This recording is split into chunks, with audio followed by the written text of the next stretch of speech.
Now, the new hub in Warframe is, or well, it was very interesting, but it's already been taken over by nothing but Ember heirlooms.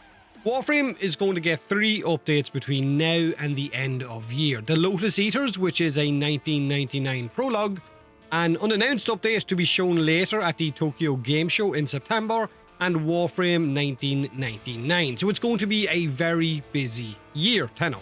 Let's get into it, shall we? First up, apologies for the lack of videos over the last week. I was invited over to Canada for TennoCon, which was awesome, but on the way home I caught food poisoning with the chicken dish on the airplane, and now I have convention flu, so energy levels are at an all-time low. And this video is about a week too late, so again, apologies, but it is what it is. This is one of our next new Warframes, Scythe 09, the Marksman Supreme, the Expert Gunsmith, and the Ballistics Specialist. Apparently he is the most technical Warframe that Pablo has had to work with, which says a lot when you look back at, say, Dagath and her synergy, Dante and his Corvex. Their abilities work really well with one another, so it's going to be very interesting to see how complicated Scythe 09 will actually be.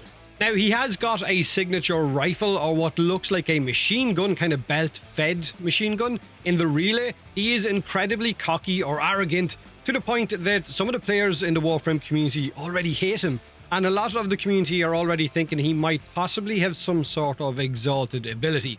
Now, in the 1999 gameplay segment shown off at TennoCon, he does snipe a very large Skaldra enemy for Arthur, so maybe some sort of sniper exalted ability, or maybe not, we simply don't know. Hopefully on the next dev stream we will see more of him in action. Now, his name Scythe is possibly a reference to lab work, with the 09 at the end of it, probably meaning he was part of Albrecht's 9th batch to be infected with the Technocyte strain, just like Arthur and Eleanor are part of the same strain, and Hayden Tenno was infected by the virus in Dark Sector as well. Now, we know that in 1999 it is a throwback to Dark Sector and the possibility of how Digital Extremes originally wanted that to play out until publishers made them change it into a military-based game. Also, 99's visuals are very, and I mean very Dark Sector-esque. But anyway, Scythe 09, or Quincy Isaacs, since he is also one of the 6 new Protoframes, will be the new Warframe included with the Warframe 99 update. Now, there is apparently another Warframe being revealed at the Tokyo Game Show in September, or at the end of September from what we've been told, so we're going to have to stay tuned for that one as well. But to just quickly touch back on what the Protoframes are, for as long as I can remember, large portions of Warframe's community has wanted human frames. There is countless pieces of artwork online of artists depicting our frames in human form, and now that is going to be a thing with the new Gemini skins. Arthur and Eleanor, who are basically brother and sister, Excalibur and Nyx, Quincy, who is Scythe 09, Letty, who is Trinity, Aoi, who is Mag, and Amir, who is Volt, with more Protoframes being promised at a later date. Now, these are skins that we will be able to change on the fly simply by using an emote in-game, so they are a new type of cosmetic-like deluxe skins. But on top of this, Nyx and Trinity are also going to be getting light reworks as well. Now, I'm hoping Nyx, who is definitely the best looking Protoframe, Eleanor, will get a solid touch-up. Please allow her Psychic Bolts to hit more than 3 targets, because so many Warframes right now outperform her when it comes to the defense strip department. But her fort ability should also maybe have that movement reduction removed, or at least reduced a little bit. Her Chaos could also reduce defenses or increase damage taken by enemies under the effect of Chaos. Her mind-controlled enemies could link to her increasing her defenses. There's so many things that they could do to Nyx to make her better than she is right now. But in saying that, she is still quite a very good frame. So in Warframe 1999, the 6 Protoframes are our new syndicate, the Hex Syndicate, which means we will have to rank them up, and each one of them in Town Hub will more than likely be a vendor of some sort. I'm guessing Quincy will be the weapons vendor. So after the main 1999 quest, we will more than likely have to run new missions in order to hit the maximum rank with that syndicate to get whatever goodies the Hex guys have for us. Maybe new weapons, new mods, new arcanes, maybe atomic cycle variants or designs. Actually, I wonder if we will be able to summon arcades in 1999, running down that street of what looks like Dark Sector-esque on the back of a cave. Could be absolutely awesome, but I highly doubt it.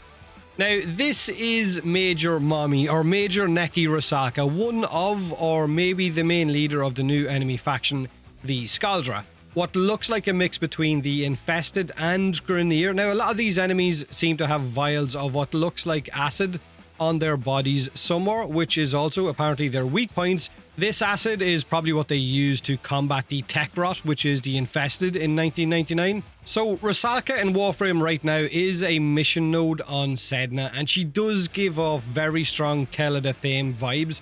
So maybe Rusalka is the version of Keladathame in the 1999 universe, but some players are also saying that maybe she is the proto version of Saren, which I'll be honest with you, I'm totally down with if that is the case. She does look awesome. She has got her own Atomicycle. She has got a huge claw hand or arm and gives off this vibe that she could just absolutely crush you. So if she is one of the Skaldra leaders and she is a version of a Grineer boss, can we also expect to see other variants show up in game like Vehek, like Vor? I guess only time will tell. Now, the Infested Liches showing up in the Tanocon, I guess, reveal being a boy band from 1999 that are basically made from a version of Snake when we make a mistake back in 1999, and turning them into that boy band online is not what I think anyone was expecting, but I totally dig it. The one thing that I love about Digital Extremes and Warframe over the years is that they are not afraid to try something completely out of the field, and this is as far left field as it gets. Fighting Liches with a railjack as you're blowing up their speakers, and then inside a huge infested stadium or arena against a boy band is super weird but super awesome at the same time. Now, how do our Liches connect to that boy band? Because there is 5 members of online. Will our Liches be a strain of these 5, like maybe lesser hive mind Liches that show up for us to kill, which will have a weapon attached to them? Or will they be these exact 5 that we fight against with 5 new weapons? And what Lich weapons can we expect to show up with them? Will there be new Infested Lich weapons or variants of existing weapons that are in the game right now? Let me know in the comment section below what, I guess, Infested weapons you would love to see a Lich version of. Also, how the hell does Digital Extremes keep making music tracks that embed themselves in our heads for days after hearing them? Really catchy tunes. Maybe that's the real hive mind. Maybe that's the real Infested. Now, I will make a full Lich video when, I guess, we get more information. Right now, it is very vague. But Caliban is getting a complete overhaul, which we only seen a few seconds of. He can cast all 3 of his sentient conquilists with one cast. And when he does cast his Fusion Strike, which is his ultimate, it looks like all of his sentient companions also cast it at the same time, making what looks like this huge spider web of beams. Now, whether the sentience damage is equal to the damage we be thrown out or whether it's reduced, we don't know. But I think most people will agree that Caliban definitely needed a rework. I think he was literally the least used frame over the last year. So hopefully this will change all of that. Now, his deluxe skin, by the way, is easily one of the best looking skins that I've seen added into the game. It has got serious Halloween vibes to it, which might signal when it's going to be released. And the ephemera that's coming with it as well looks absolutely awesome. There is like hands clawing out of the ground around your feet while also skulls floating out of it. On top of this, they are also going to give away a free Caliban to everyone who logs in when this rework goes live within a set, I guess, period of time between a certain date and a certain date. If you log in, you will get your free Caliban. Now, this is the Rhino heirloom skin that's coming next year sometime. No ass on this one, like the Ember heirloom. Just a big, chunky rhino with what looks like a necktie. So I guess he means business, and his business is stamping on enemies. Now, this is also Sevagoth Prime, who is coming with the Epitaph Prime, the Nautilus Prime, the Maganav Prime Signa, and also he looks bloody amazing.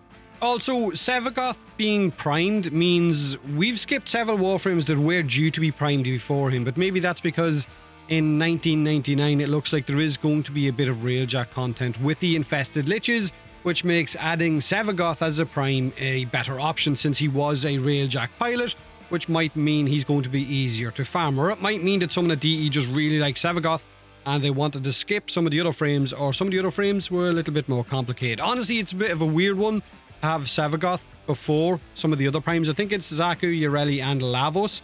It might have been before him, but here we are. Now, there is also a huge amount of quality of life updates expected to show up between now and the end of the year. Hopefully, continuing on with the grind reductions and the new player or returning player changes, as well as adding new content for us veterans, making it much easier for players to jump back into the game or jump into the game for the first time and quickly understand how the game works or be able to catch up. Because I know one of the hardest things to do is to jump into Warframe again once you have dropped it after a substantial period of time. Because it is quite confusing, you don't know where to go, what to farm, what quests you should be doing, what weapons are good, what weapons are bad. So maybe reducing all of that grind and making it easier for players to jump back in will allow, I guess, that easier transition. But anyway, that's pretty much TennoCon.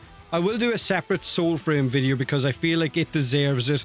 And it has got some really nice things like the mythology or the, I guess, the mythos of it, the visuals, the audio, all of that. But it also has some pretty big concerns as well.